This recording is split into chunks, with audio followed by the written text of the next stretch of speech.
Hi, friends. I'm here with Lumpy, and we're going to continue reading Toys Go Out. Can you remember what happened in the last chapter? You're right. Lumpy got peanut butter on him and was very nervous to go into the washing machine. But what happened? He became good friends with the washing machine. Do you remember what the washing machine's name was? You're right. The washing machine's name is Frank. And now Frank and Lumpy are good friends. Let's see what happens in chapter 4. Okay? It's called The Possible Shark. I don't know what that could mean. Plastic is going to the beach. The little girl told her especially this morning, and she is excited, though not sure what to expect. Stingrays know all about the beach. Would you like me to tell you? Asked Stingray. She and Plastic are playing checkers. Plastic says, yes. The main thing is bigness. The ocean goes on and on and on forever. Is there clover? Asked the one-eared sheep. No clover, says Stingray. Grass? No, it's the ocean. Oh well, sheep goes back to watching. Is it bigger than the pond? Asked Plastic, moving across the board. A zillion times bigger, answers Stingray. I can't wait, cries Plastic, and hums a happy hum. Beach, beach, beach, beach, beach, beach, beach, beach, beach. For a second, Stingray is quiet. She's wondering why she isn't going to the beach with Plastic, or even instead of Plastic, who, after all, has only lived with the little girl since last September. You won't like it, Stingray says finally, hopping red one over Plastic's black checkers. Yes, I will. Beach, beach, beach, yells Plastic. No, you won't, Stingray repeats. The water goes down further than anybody can see. It's dangerous if you're not a fish. I'm a great floater, says Plastic. It doesn't matter, says Stingray. The beach is only safe for stingrays and salmon and goldfish. There are dangers in the bigness that only fish like me know about. Jellyfish made of grape and raspberry jelly, an octopus with 1,100 legs. They are dangerous. And worst of all, there are garbage-eating sharks. What about the little girl? Lumpy stopped concentrating on the game. She'll be okay. She's a good swimmer, answers Stingray. She's been to school. Beach, beach, beach, yells Plastic. If you're not going to listen, Plastic, says Stingray, I don't know why you bothered asking. And, she adds, moving away from the checkerboard, I don't feel like playing anymore. I'm listening, said Lumpy. What did you do when you went to the beach and met the garbage-eating shark? Says Stingray, looking carefully at a fancy blue pillow that has captured her attention. Stingray is nibbling a bit on the fringe of the pillow. Hey, did you really see a shark? Asked Plastic. Well, mutters Stingray, inspecting the opposite corner of the pillow with great interest. I just don't know about them, okay? Did you even really go to the beach? Plastic bounces up and down. Stingray crawls under the pillow so her friends can't see her face. Well, not in person. Beach, beach, beach, yells Plastic. Beach, beach, beach. Does anybody want to finish the checker game? Oh, be quiet, Plastic, says Stingray. I hope you go to the beach and never come back. That's not very nice, is it? A few minutes later, the little girl packs Plastic in a tote bag, along with a cotton blanket, sun protection, and some sand toys. Off they go for the day, happy as can be. Back in the bedroom, Stingray has crawled under the blue pillow and will not come out. Why didn't the little girl take me to the beach? She moans. I'm the one who sleeps on the high bed. I'm the one who's a fish. People like to bounce at the beach, confirms Lumpy, sitting near the pillow. Plastic is just bouncier than you are. Bouncers and floaters, adds the one-eared sheep, nibbling the pillow fringe. What? Said Stingray. Floaters, toy boats, bath toys. Bath toys go to the beach all the time. Do you think the girl likes floaters better than sinkers? Wonders Stingray. I'm just saying. She takes them to the beach. I'm a sinker, says Lumpy. What about you, Sheep? A sinker for sure. All this wool weighs me down. I'm a floater, says Stingray in a loud voice. Are you? Asks Lumpy. Wow. I can float as well as plastic any day, says Stingray. Truth is, she's never floated in her life. She has never even gotten wet. But the little girl likes floaters, and a fish is a fish, and a fish should swim. What if the little girl sees plastic floating and loves her better than me? She wonders. What if she loves her better and starts to sleep with her on the high bed with the fluffy pillows and sends me to the dump? Stingray, who? Whenever anybody mentions me. It is a terrible bunch of thoughts. When no one is looking, Stingray sneaks down the hall to the bathroom. Tuk Tuk is there, hanging on a rod. Hello, says Stingray, as if nothing is out of the ordinary. Don't let me bother you. I'm just going to do my regular floating that I always do. Your tag says dry clean only, says Tuk Tuk. So, says Stingray, so that means don't take a bath. That means you shouldn't get wet. I'm a fish, says Stingray. I can float. No, you can't. Can too. Look at me. Your tummy is still on the floor of the tub. She's trying to float. Is she going to float? No. The water is icy cold. Stingray tries to ignore it. She's waiting for her tummy to come off the floor of the tub, waiting for proof that she's a floater. But her tummy stays right on the bottom of the tub.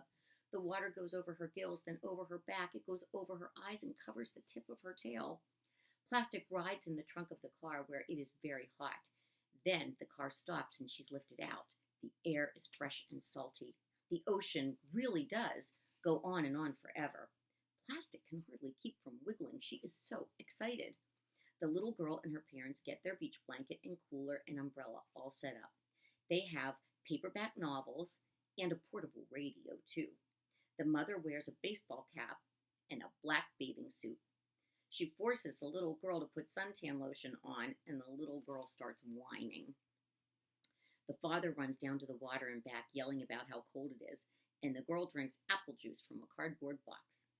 Then, Plastic is tossed straight up in the air until she nearly touches the sun. She is rolled through tunnels of damp sand and comes out of the other end. She is the center of a game they call Keep Away. She is perched on top of a large sandcastle. She is tossed onto the surface of the ocean, where she floats on the waves and floats and floats and floats for longer than she'd like, floating all by herself. And then she is eaten. An animal with musky wet fur takes Plastic in its jaws with a sudden snap. She can feel the sharp teeth and the floppy, warm tongue. The creature makes soft grunting noises as it paddles out of the ocean and onto the sand. Plastic tries to wiggle free, but he has her tight. Is it a shark? Plastic wonders. Does it think that I'm a tasty piece of garbage? The possible shark trots across the sand, wagging its tail. Is that a shark? Who has Plastic? A dog. You're right. The dog thinks it's playing fetch. It heads a long way down the beach. Again, Plastic tries to get out of its grip, but it has a good hold. It trots and trots, occasionally poking her with its tongue. Then the possible shark drops Plastic onto a pile of seaweed, pins her down with one enormous paw, and begins to chew. In the tub, Stingray is completely underwater. At the beach, a possible shark tooth pops Plastic's rubber skin. In the tub, Stingray is soaked through her sawdust insides. At the beach, the air whizzes out of Plastic until she is soft and squashy. Stingray tries to lift a flipper to pull herself out, but the water makes her so heavy she can't move. The possible shark tries to swallow Plastic. Stingray says, "Help." Plastic says, "Stop, help, stop." But Tuk Tuk can't move, and the possible shark isn't even listening. Plastic is stuck in the back of the possible shark's throat. Very uncomfortable. The possible shark chokes, coughs, chokes again, coughs, and spits Plastic onto a pile of seaweed. Plastic knows she has to get away fast. But what can she do? She is halfway deflated. She's very unbouncy. The possible shark licks its chop, but as it swoops in for another chomp, Plastic turns her body so her puncture hole is pointing right at its face. Then she squeezes her rubbery skin together as tight as it will go, pushing her last bit of air out the puncture, and she lets out a loud noise. The possible shark is confused. It pulls back. It makes a whimpering sound.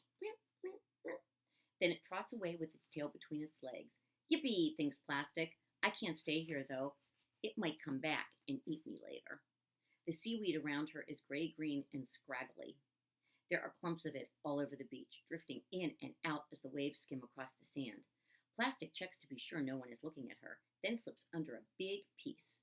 Rolling is hard with so little air inside, but she uses all her might, and she moves gently forward and around until she is wrapped thoroughly in seaweed. Then she waits until she hears a big wave crash on the shore.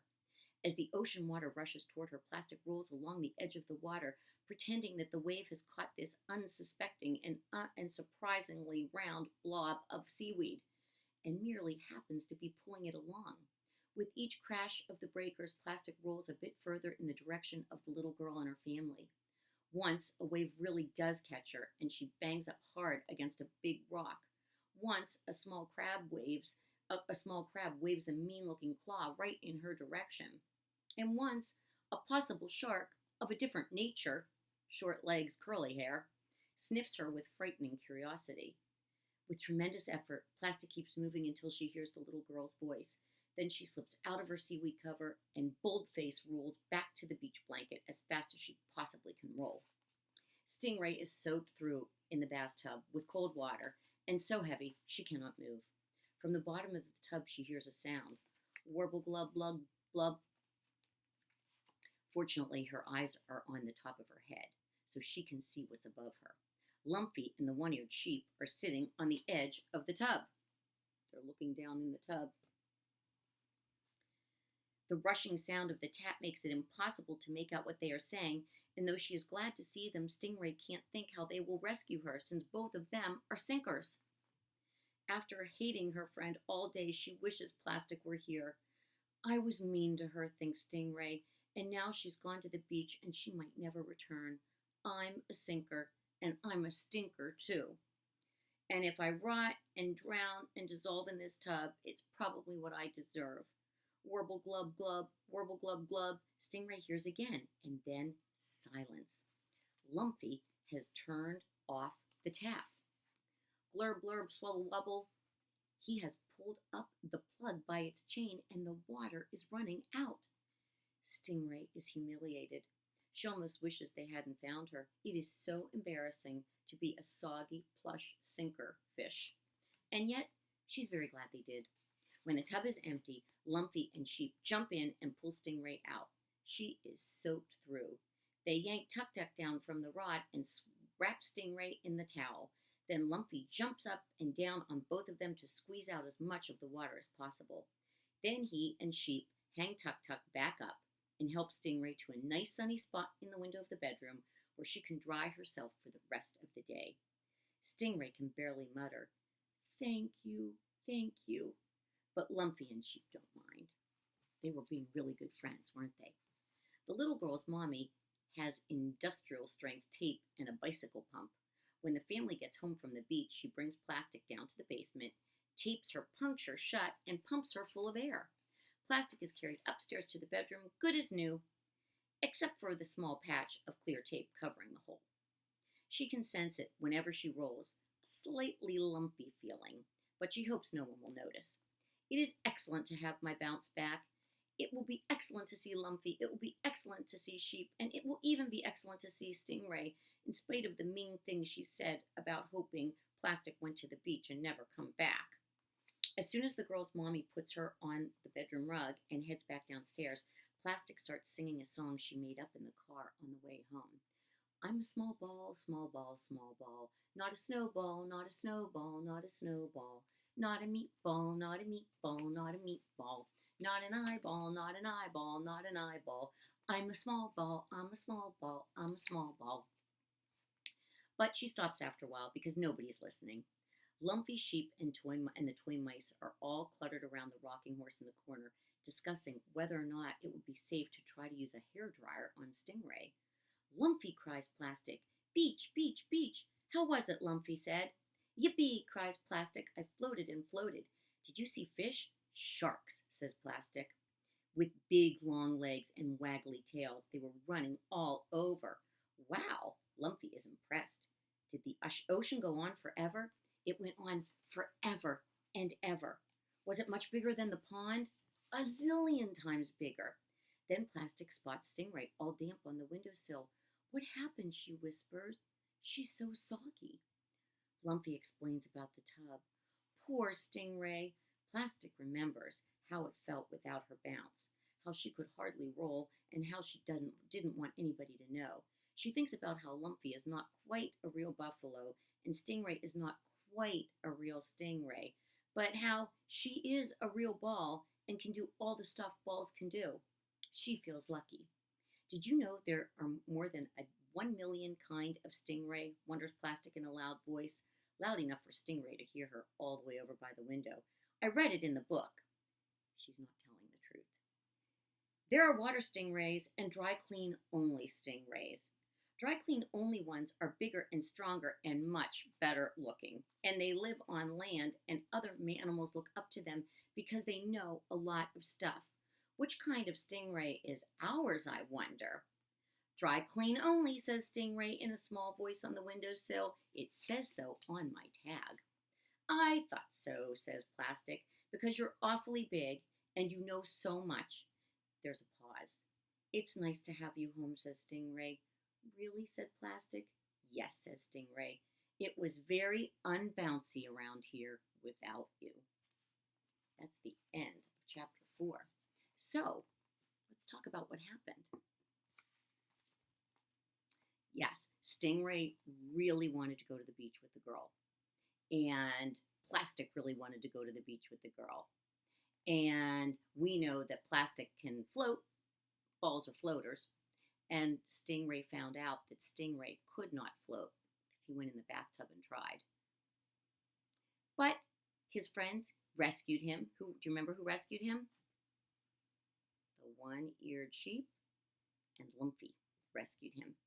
And they put her on the windowsill to dry. And then when she was dry, she and Plastic were very glad to see each other, right? And they apologized.